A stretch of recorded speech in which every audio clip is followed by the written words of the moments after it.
Welcome to another episode of Dummies on the Hardwood. Today, we speak about the bleak future of the Denver Nuggets and the Phoenix Suns, which I was right about again. R.I.P. We have just entered the Twilight Zone. All right, let's start off with I would actually say one more shocking move. Was I shocked about the Suns? Not really. Let's start with the Nuggets. I swear to God, bro. What is your thing with the Suns again, bro? Let's start with the Denver Nuggets. What is up with you and the fucking Suns? We gonna ask this question. We gonna ask this question first. Isaac, first, what is your deal with the Phoenix Suns? All right. I just hated the way it was constructed. You had a good team and you blew it up for Kevin Durant and a bunch of like random ass players. That's all. I didn't think the Tyus Jones signing was bad. I thought that was a great signing. Oh, you thought the Suns were going to be a top 5 team too. You thought that was a good take too, didn't you? So keyed up on it. You so keyed up on it. Man, He's bro, so you about keyed to pop up a blood on it. vessel That's what talking I'm about saying, that shit, bro. Man, what you? All I'm saying is, man, look, that when they signed Tyus All Jones, you said was the Phoenix Suns were going to be a top 3 team and a championship contender, and you said that with a straight face. We said that, and I stuck by it, and I'm gonna ride with it. But unfortunately, we And were I wrong. knocked you guys over like We're bowling wrong. pins. Yeah. all I'm gonna say is, look, man, the expectation when they had Tyus Jones was he was gonna lead the team. I don't know why he got shipped to the bench. I think you made your expectations. My expectations were never ever that high. I just want to make that clear. All I'm saying is when they shifted Tyus Jones to the bench, I thought that was a dumbass move. But at the end of the day, you got. Really? It's like you got to figure shit out. I think all their moves were dumb. Anyway, I'm gonna talk to you right now, Bobby. Let's have an intelligent conversation because this guy hates the Suns. Yeah, it's He just hates really the useless, Suns, bro. I don't hate the Suns. Hey, but look, You keep bringing it up, bro. So there's obviously something there Hey, with you the guys Suns. want to roast me forever? I was right for one thing for once, and I said it from the beginning, and you guys put me in the dirt thinking I was going to be done and shut up about it. So what do you want as your reward? What do you want? Yeah, what do Nothing. you want, I just bro? like saying that I'm right and that I have to rub it in your guys' faces. But Cool. anyways, in all seriousness, where do the Suns go from here? There's a rumor that Budenholzer's going to get fired, which is Yeah, I can see think that that's coming. That's absolutely coming. unfair in my It's opinion. coming. It's coming, but it is unfair. But it's coming. I mean, you look at Bradley Beal. Bradley Beal wants to run this back for some goddamn reason.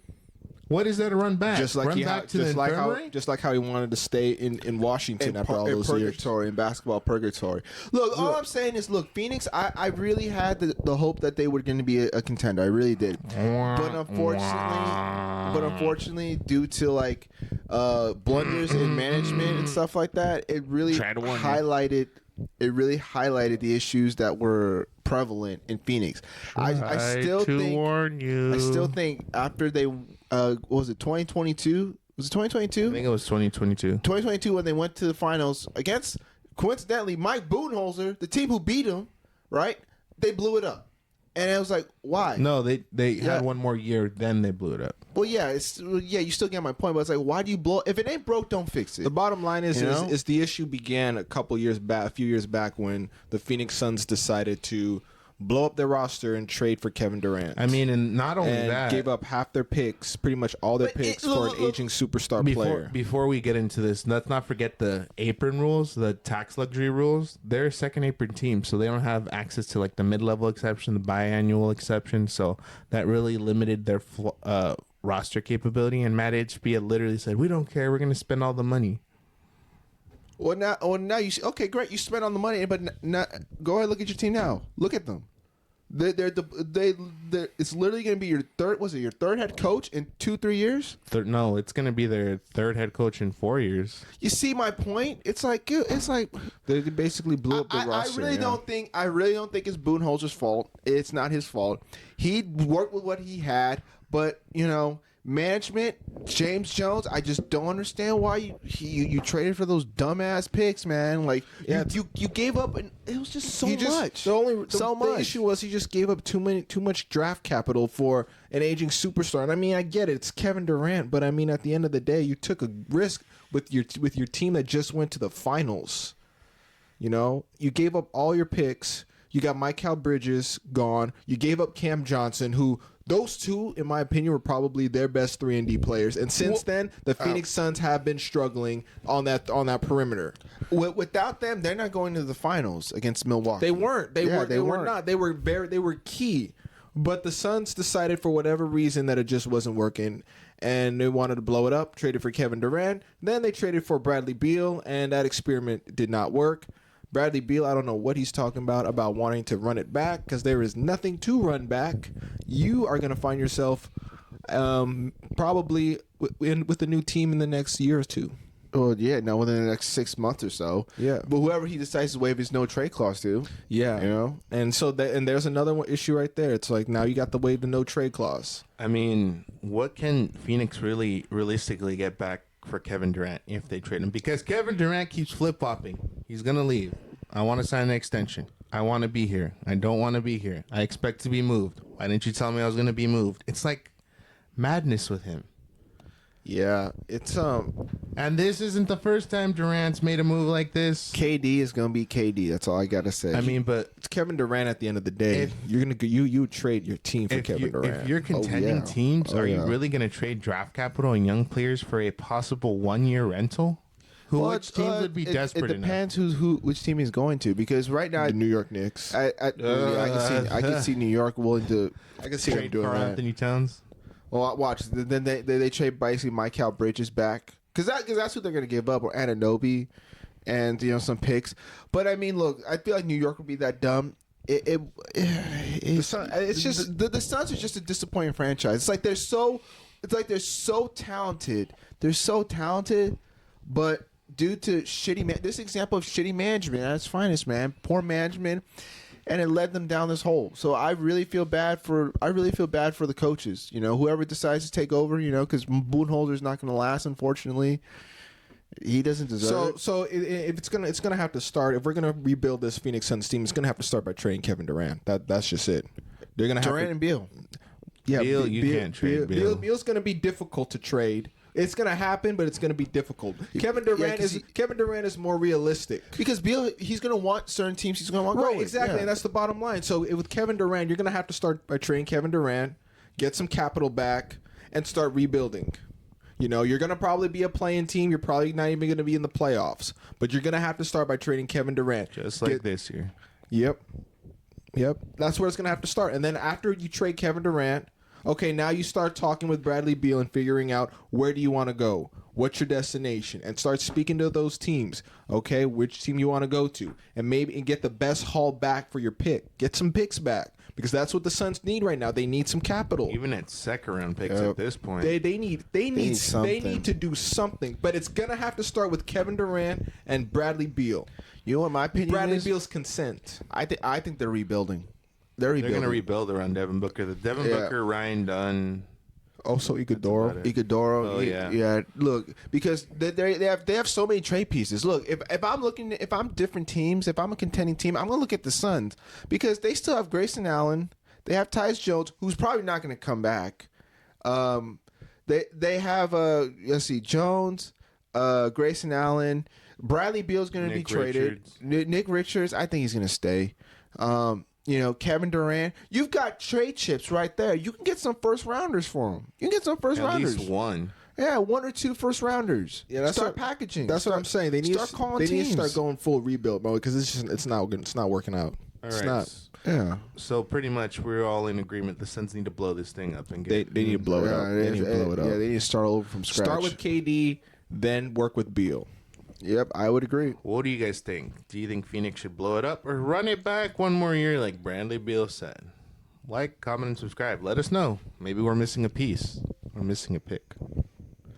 Yeah, now we're transitioning over to another surprise firing in the NBA where Mike Malone was fired, ironically.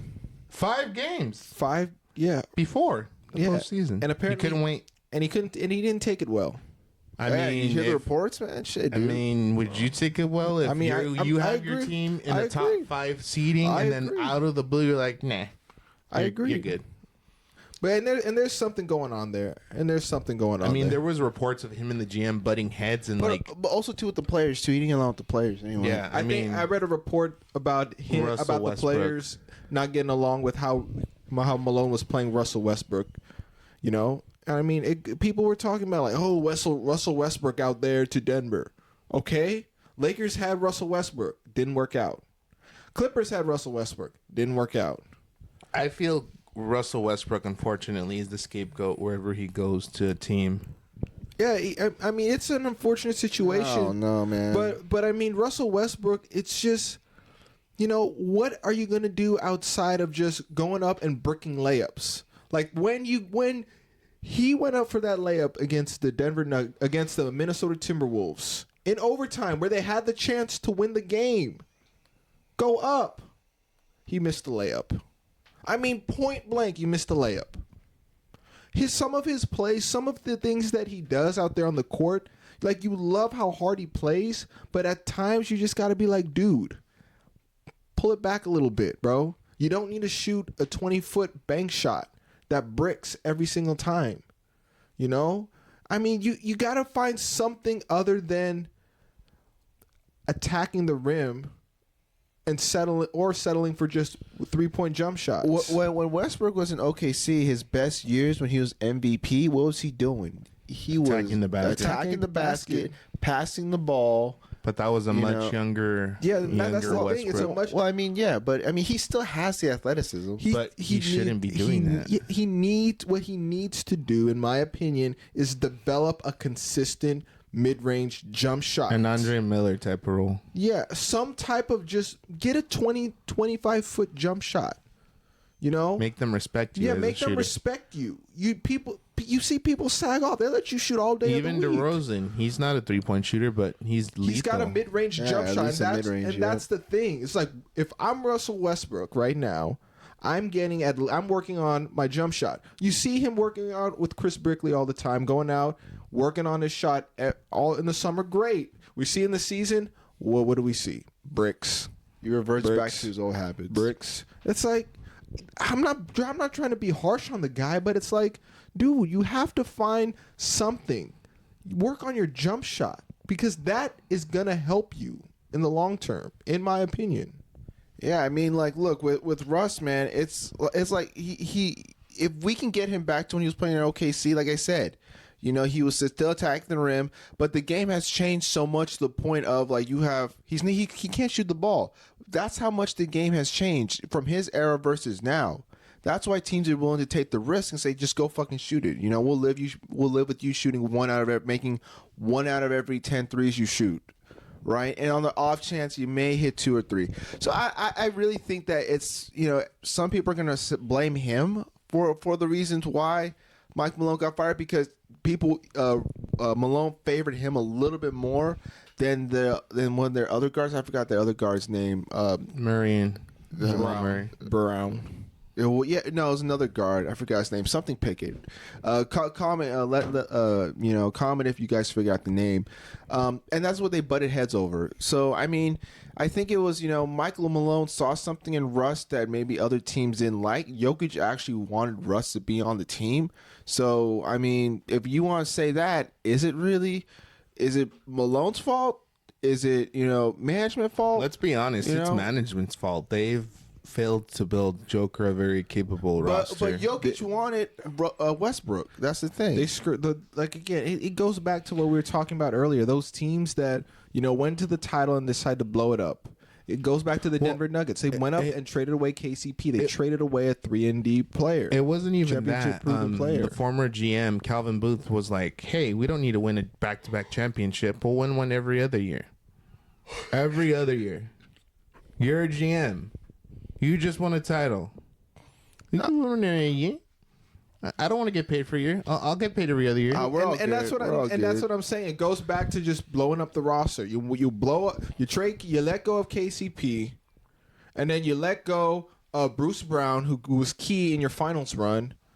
And that's the mindset you have. You want to go win every other year? Fine, go win every other year. That's okay. Man, you just want to be all casual. If you want to be mediocre, go out there and do it. But then just recognize the repercussions of that. You saw the Nuggets had a slow start to the season. They started off really slowly, and they eventually picked it back up. But now, right now is a hindrance to them because they're going up against the Los Angeles Clippers, and they're no slouch.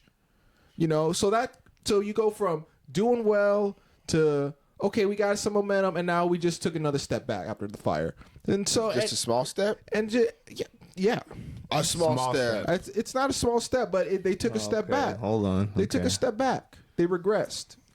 Look, I still have faith in the Nuggets. I still think they're gonna take the first round matchup. They're playing the Clippers. I'll still take. Well, Denver. what are they gonna do? What's the future? What's the direction? Well, that's the thing, man. It's like now it becomes like, okay, do we want David Adelman? I think for right now, this is what I think is gonna happen. I think they're gonna see how David Adelman does right now. And if he starts winning games, then maybe they'll consider him, turning him to the head coach. But maybe you go out there, maybe you can get a Taylor Jenkins. Yeah, Taylor Jenkins, I was going to say, would be a great fit out there. I think, he'd be a great fit out there. Dude, you put Taylor Jenkins in Denver? Imagine him coaching Jokic. Look at that offense, bro. Holy shit. And he's got a championship caliber players that he's coaching. All those players, except a few players on that team, have won a ring. So they can help Taylor Jenkins as much as he can help them. So if I'm Denver, and we're like, we don't win this first round matchup against the Clippers, I'm looking at Taylor Jenkins as being the possible replacement. I'm looking at every single player minus Jokic. I would try and gouge the trade market because apparently they did that. Yeah, did you hear that? Yeah, man. So it's just a mess in Denver right now, just like it is in Phoenix and Memphis. It's not that bad, though. It's not that bad. Dude, it's five days. Who fires a coach? Look, I'm not saying it's not. Look, I'm not justifying the way things were handled. But if you look at the future, like I take my chances with Denver more than I would take with Phoenix. I mean, here's another thing that no one's talking about. This is setting a precedent that even if you're a top 5, maybe top 5, top 4, maybe even top 3 seed, you don't have job security. What if the Boston Celtics don't win the title this year? Are they going to fire Joe Mazzulla next year out of the blue? Just because they don't have enough wins or something's going on? What if they fired JJ Redick halfway through the season before they got Luka? I mean, but at the same time, it's like... But you have to look at it. Yeah, you got to look at it from... They were 2 top 5 teams at the time, and they got fired. And just makes no sense. Something that's we're gonna go right a little before the playoffs. Something that's going off topic, man. Look, Chauncey Billups got that extension with the Blazers. Well deserved. The point I'm getting at is this: like most players, when you fail, or most management in general fails to see the true potential of their coach. Right? They don't like to let it out. They don't want to write it out. They want to sit here and get the quick fix. Look at the Phoenix Suns looking for the quick fix. Look at Denver Nuggets, the Memphis Grizzlies going for the quick fix. All I'm saying is you gotta write it out and see how things progress with that coach. Let's be honest. Teams are not patient enough to build through the draft, not through trades or anything. Well, I mean, talent is hard to find. Talent is hard to find. Absolutely impatient. Look at what happened to Phoenix Suns. Traded everything away. What do they have? Look at the Dallas Mavericks. Trade everything away. I had to just throw that in there, but hey, that's what you get for all the Phoenix talk. But my Phoenix was more substantial than that. That just came out of left field. All I'm saying is look, when we look at it from this perspective, talent is hard to find. That's the point I'm getting at. But you got to be patient. Yeah, you got to be patient. Scoot Henderson's looking good now. Finally. Yeah, he's looking good. Yes, that's what I'm saying. You guys, I don't know who it was who was down Scoot Henderson, but Scoot Henderson's been looking, he's looking nice. Yeah, he's looking nice now. I said what I said. He's looking nice now. He's a point guard. He needed like at least 3-4 years. Yeah, he just needed some time to develop. That's it.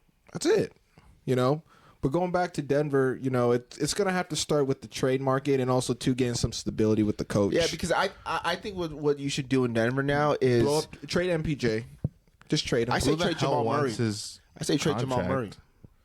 I would say trade Jamal Murray. Trade both of them. You're gonna have to trade both of them eventually. No, you're gonna have to build around Jokic. I agree, but who are you gonna get more value from? I say Jamal. All right, you're gonna get more value from Jamal Murray. So I would trade Jamal Murray and bring in another championship caliber point guard. I'm sure that they're looking out there. They're seeing the market. Obviously, you want to make sure you find someone who matches and plays with Jokic's style, right? So obviously we'll see how that goes. But I would not be surprised if Denver blows it up in the next 2-3 years. you know, because they can only take it so far, you know, because, you know, Murray's going to be traded. MPJ's going to, if I'm being real, MPJ's going to be the first one who's out. You know, he's going to be traded, you know, because of his inconsistency at times. But, you know, it remains up to be seen. So you guys don't have a bright future for Denver? You guys don't think Denver's in good hands? They're not as in bad shape as Phoenix. Yeah, that's what I don't think they're not in bad shape. I mean, at least Denver still has picks. They can still build in the draft. You know, in Phoenix, they have absolutely zero capital to work with, so it's not as bleak as it is in Phoenix. Yeah, no, that's what I'm saying. Yeah, I still think Denver's going to come out of the West. Well, not come out of the West. They're not going to win a title. They'll be competitive. My ceiling for them, you know, I said I know we talked about earlier episodes that they're going to come out of. I said they're going to come out the West. I've said it in a few episodes, you know, in this series. I still, you know, I have a little bit of doubt now, you know, because of David Adelman. You know, I just want to see how it plays out. But right now, I kind of have to take back my I take back my statement. I think they're going to be like maybe a second round exit. I say Denver's a second round exit. That's just me. Whoever they play in that second round, they're going to be a second round exit. They're a top 5 team in my opinion. Do we have any other thoughts on the Denver Nuggets and the Phoenix Suns? Fried Nuggets. Yeah, like Dino Nuggets. Yeah, those Dino Nuggets, man. Those things hit though. Yeah, with some barbecue sauce on that. Yeah. Look, all I'm saying, it just doesn't look good for Denver, but you know they're not as in bad shape as Phoenix. That's all I have to say. Yeah. All right. With that being said, thank you for listening. Like, comment, and subscribe on all social media platforms: YouTube, Spotify. Am I missing somewhere else? YouTube, Spotify, Apple.